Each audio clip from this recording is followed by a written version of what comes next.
बात रखने की प्रयास करूँगा। सर्वप्रथम तो 4 यूनिट का जो शिविर, ये विशेष शिविर लगाया गया है और 4 यूनिट के जो अधिकारी हैं, कार्यक्रम अधिकारी डॉक्टर यूनिट 8 से हैं डॉक्टर शिव कुमार यादव जी, इकाई संख्या 7 से डॉक्टर अनूप कुमार जी और इकाई संख्या 9 से शैलेंद्र कुमार मिश्रा जी, इकाई संख्या 13 से डॉक्टर प्रदीप कुमार सिंह। मैं आप चारों कार्यक्रम अधिकारियों को व्यक्तिगत अपनी तरफ से और अपने पूरे जो ये विद्यार्थी परिवार है उसकी तरफ से आपको मैं बधाई देता हूँ कि आपने एक बड़ा कार्य संपादित करने की कोशिश की है, चेष्टा किया है और निश्चित रूप से ये कार्यक्रम आपका सफल होगा। और मुझे आपने आमंत्रण दिया मुख्य अतिथि के नाते, इसके लिए भी मैं आपका बहुत आभार व्यक्त करता हूँ। और कभी कभी मुझे लगता है कि शायद मुझे मुख्य अतिथि में क्यों बुलाते हैं। जो हमारे साथ के कार्यक्रम अधिकारी हैं उनके लिए हम लोग अतिथि भाव में रहते ही नहीं, वो हमारे लिए या हमारे साथ वो लोग सहयोगी की भूमिका में होते हैं। कभी हम उनका सहयोग करते हैं, कभी वो हमारा सहयोग करते हैं। तो सहयोगियों के बीच में मुख्य अतिथि का कोई कार्य नहीं होता है। तो इसलिए फिर भी उन्होंने मुझे इस हैसियत से बुलाया, इसलिए मैं पुनः उनको आभार व्यक्त करता हूँ। दूसरी बात आपकी है कि आप राष्ट्रीय सेवा योजना के स्वयंसेवक बनने के लिए स्वप्रेरणा से आप आते।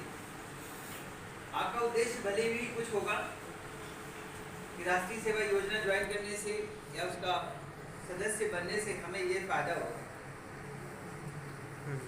तो जब आप ये सोच के आते हैं कि सेवा योजना का विशेष शिविर करेंगे, उसमें हमें 2 नंबर मिलेंगे, 4 नंबर मिलेंगे, 10 नंबर मिलेंगे, यानी कुछ उससे हमें सार्थकता सिद्ध होगी, तो आपके राष्ट्रीय सेवा योजना ज्वाइन करने का, यानी उसको जब आप ज्वाइन करते हैं तो आपके ज्वाइन करने का जो उद्देश्य है वो विफल हो जाता है। उद्देश्य इसलिए विफल हो जाता है कि जब आपके अंदर कुछ चीज की प्रेरणा आ जाती है कि हमें ये करने से हमें ये मिलेगा, तो आप अपने उद्देश्य से दूर हो जाते हैं। राष्ट्रीय सेवा योजना में आपको जलपान नहीं मिलता तो आप सोचते हैं कि राष्ट्रीय सेवा योजना बेकार। प्रश्न यहाँ पे यही है कि क्या आपने जलपान के लिए राष्ट्रीय सेवा योजना ज्वाइन किया? अगर आप राष्ट्रीय सेवा योजना ज्वाइन करते हैं और अपने व्यक्तित्व के हिसाब से और अपने व्यक्तित्व को विकसित करने के लिए या समाज जीवन में कुछ अपने आप को समर्पित करने के लिए, इस अगर उद्देश्य और इस भाव से अगर आप राष्ट्रीय सेवा योजना ज्वाइन करते हैं तो आपके राष्ट्रीय सेवा योजना का जो उद्देश्य है और आपका जो उद्देश्य है दोनों सार्थक हो जाते हैं। स्वयं आपको आकलन करना होगा कि मैंने राष्ट्रीय सेवा योजना क्यों लिया, किस उद्देश्य से मैंने लिया, क्या कोई उद्देश्य था? अगर आपका उद्देश्य था तो आप स्वयं अपना आकलन करिए। अगर आपका कोई उद्देश्य नहीं था, केवल आपका एक भाव था कि ऐसे सशक्त माध्यम से हम अपनी आवाज बनकर और समाज के लिए यानी समाज जीवन के लिए कुछ कर सकते हैं, तब वास्तव में आपका उद्देश्य सफल होगा। और अगर आपके कोई कार्यक्रम नहीं हुए होंगे अब तक, शायद ये पहले ही कार्यक्रम होगा, मुझे ऐसा लगता है, क्योंकि कोरोना काल था इसलिए किसी कार्यक्रम में बुलाया नहीं गया। आप लोगों को रजिस्टर तो किया गया लेकिन बुलाया नहीं गया और सीधे आपको 7 दिवसीय शिविर में आपको आमंत्रित कर दिया गया। बात आपस में बात बंद करिए, नहीं सुनना हो तो आप यहाँ से जा सकते हैं, बाहर बैठ सकते हैं। 7 दिन के शिविर में आपको आमंत्रित कर दिया गया, ट्रेनिंग आपकी हुई नहीं। जो कार्यक्रम के लिए बुलाया जाता है आपको कि आज आइए 4 घंटे कार्यक्रम करना है, और वो कोई ना कोई कार्यक्रम का आपको लक्ष्य दिया जाता है कि अमुक बस्ती में जाकर के आपको सफाई का कार्य करना है, तमाम राष्ट्रीय सेवा योजना के तमाम कार्य लिखे जाते हैं, लिस्ट बनाई जाती है। वहाँ पे आपके जाकर के विद्यार्थियों के बीच में उनको देखना है कि वहाँ पे शिक्षा का कितना स्तर है, उनका प्रौढ़ शिक्षा का क्या स्तर है। और बहुत बार ये कहा जाता है कि आप वहाँ पे न्यूट्रिशन यानी पोषण को देख के जाकर के वहाँ के जो बच्चे हैं क्या उनमें कुपोषण के शिकार तो नहीं है। यानी ऐसी छोटी छोटी चीज़ें आपको दी जाती हैं और दे करके आपको कहा जाता है कि वहाँ पे जाके आप सर्वेक्षण करिए। तो जब आप सर्वेक्षण करने जाते हैं तो आप कुछ चीज़ें तय करके जाते हैं, सवाल तय करके जाते हैं, जिसे हम लोग हिंदी में इंग्लिश में क्वेश्चनियर बोलते हैं। हिंदी में मुझे याद नहीं आ रहा, शायद मुझे सहयोग कर देंगे। प्रश्नावली तैयार करके आप जाते हैं कि ये प्रश्न हम पूछेंगे, इसका जवाब उनसे लेंगे और जवाब अगर वो सही देते हैं तो उसका आकलन करेंगे, आकलन करेंगे करने के बाद हम निष्पादन करेंगे। है तो बहुत छोटी सी बात, लेकिन इसके पीछे क्या है? आपके व्यक्तित्व का विकास है। आप सोचते हैं, सोचने के बाद करते हैं, क्योंकि जो प्रश्नोत्तरी आपको दी गई वो आपसे ही बनवाई जाती है। आपके कार्यक्रम अधिकारी उसको जो है क्या करते हैं, संशोधित करते हैं। तो प्रश्नोत्तरी बनाने में क्या प्रश्न हो सकते हैं, ये आपका चिंतन था, आपको चिंतन करना था। और आपने चिंतन करके सोच करके ग्रुप में बैठ करके, अकेले भी सोचा, ग्रुप में भी बैठ के सोचा, और सोच करके 10 प्रश्नों की या 20 प्रश्नों की एक प्रश्नमाला तैयार की। आपका इन्वॉल्व हो गया एज ए इंडिविजुअल माने एकाकी, यानी आप स्वतंत्र थे, आपने अपना योगदान दिया। और साथ ही साथ क्या योगदान हुआ, जब आप ग्रुप में बैठे तो ग्रुप का योगदान हो गया। अब ग्रुप का भी योगदान है, यानी कार्य करने के व्यक्ति के क्षमता कैसे विकसित होती है, स्वतंत्र चिंतन से और साथ ही साथ सामूहिक बैठने से या सामूहिक चिंतन करने से। ये भी आपके व्यक्तित्व विकास का एक गुण है। यहाँ से ही व्यक्तित्व विकास होता है।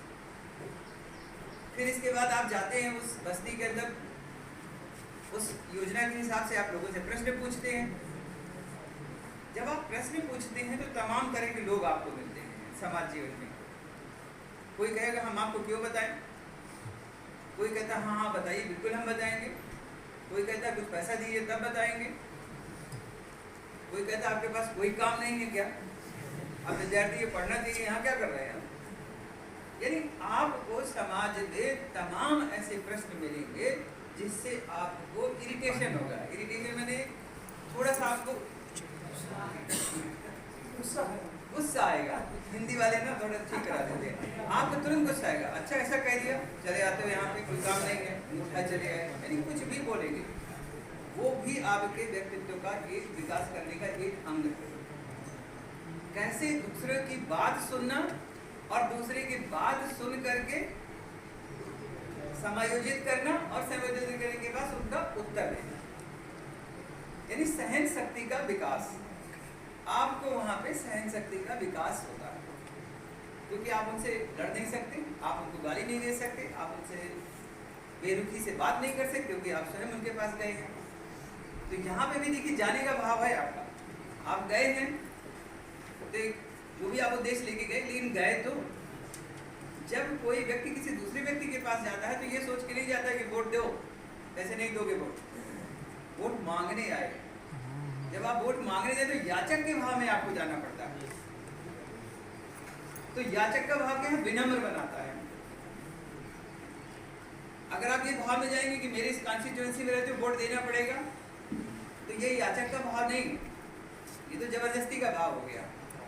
तो वहां पे जब आप याचक के भाव से जाते हैं तो ये नहीं कि आप भिक्षा मांग रहे हैं, नहीं, आप अपने व्यक्तित्व को विकास करते हुए थोड़ा सा अपने व्यक्तित्व को लचीला बना रहे हैं, और यही आपके व्यक्तित्व विकास का एक चरण हो गया। फिर आप बैठते हैं, सामूहिक चिंतन करते हैं, जो उसका निष्कर्ष है, निष्कर्ष को आप सबमिट करते, जमा करते हैं। लेकिन इसमें प्रमुख बात क्या है, ये तो मैंने एक उदाहरण बताया, एक कार्यक्रम बताया आपको, एक कार्यक्रम था, इस कार्यक्रम को आपने किया और क्या क्या परेशानियां आ सकती हैं, क्या क्या सावधानियां हो सकती हैं, वो आपको ध्यान रखना चाहिए। अगर दूसरा कार्यक्रम दिया कि मलिन बस्ती में जाकर के सफाई करनी है, बोले कि राष्ट्रीय सेवा योजना के पास इसके अलावा कोई काम नहीं है क्या, मलिन बस्ती में हम क्यों जाके सफाई करें, उस बस्ती वाले तो लोग खुद हमारे पास आते हैं सफाई करने, रोज आते हैं, हमें राष्ट्रीय सेवा योजना में काम नहीं करना है, या जिस दिन कार्यक्रम अधिकारी कार्यक्रम लगाएगा उस दिन छुट्टी ले लेनी, जाएंगे ही नहीं। अब देखिए ये दूसरा हो गया पक्ष। तीसरा पक्ष देखिए, कोई और काम दे दिया गया है आपको कि घास काटनी है किसी जगह पे जाके, यहीं कहा जाए यहाँ शिविर लगा है, शिविर के सामने घास लगी है, किस बात की शिविर लगा है? आपको जो शारीरिक श्रम करना है, परिश्रम करना है, तो परिश्रम कहाँ करेंगे? तो आपको कुछ टास्क दिया जाता है, उस टास्क को आप संपादित करते हैं। तो कहा कि यहाँ की जितनी घास है सबको निकालना है, आपने निकाल दिया। किसी ने एक बार भी नहीं कहा कि नहीं हम नहीं निकालेंगे। अगर भाव आ गया कि हम क्यों निकालें, भाव आ गया कि हम क्यों किसी के यहाँ दरवाजे जाएं, भाव आ गया कि हम स्वयं लोगों से सेवा लेते हैं, हम क्यों दूसरों की सेवा करें जाके, यानी फिर वो आपका उद्देश्य जो है बदल गया। उद्देश्य क्या है आपका? उद्देश्य है सेवा, क्योंकि आप राष्ट्रीय सेवा योजना में एक स्वयंसेवक बने हैं और तीन ही वाक्य हैं, एक है राष्ट्रीय, दूसरा है सेवा, तीसरा है योजना। योजना को मैंने पहले ले लिया क्योंकि आप योजक हैं। योजना बनाते हैं कि उस क्षेत्र में जाकर के कौन सा कार्य हम करेंगे, कैसे करेंगे, कैसे करेंगे यानी मेथोडोलॉजी यहाँ पे है, क्रियाविधि कैसे करेंगे ये आप वहाँ पे तय करते हैं। तो योजना बनाना ये स्वयंसेवक का एक लक्षण है, यानी एक गुण है। यानी आपके उसमें आता है कि स्वयंसेवक हमारा कैसा होना चाहिए, यानी ऐसा स्वयंसेवक, यानी ऐसा विद्यार्थी जो योजना बना सके, योजक बन सके। अगर योजक नहीं बनता तो उसका मतलब है कि उसका मस्तिष्क काम नहीं कर रहा है। हम कमांड केवल नहीं लेंगे, आर्मी में जैसे दिया जाता है गोली चलाओ, गोली चला दिया। आपको कहा जाएगा गोली चलाओ तो सोचेंगे क्यों चलाएं, ये तो मर जाएगा, चलाना चाहिए नहीं चलाना चाहिए, आप 10 बार सोचेंगे। आप चूंकि विद्यार्थी हैं, विद्यार्थी को केवल कमांड नहीं लेना है, ठीक है? कमांड लेते हुए सोचना है, चिंतन करना है, योजना बनानी है, कैसा क्या हुआ। मोबाइल ऑफ करिए, आपको चिंतन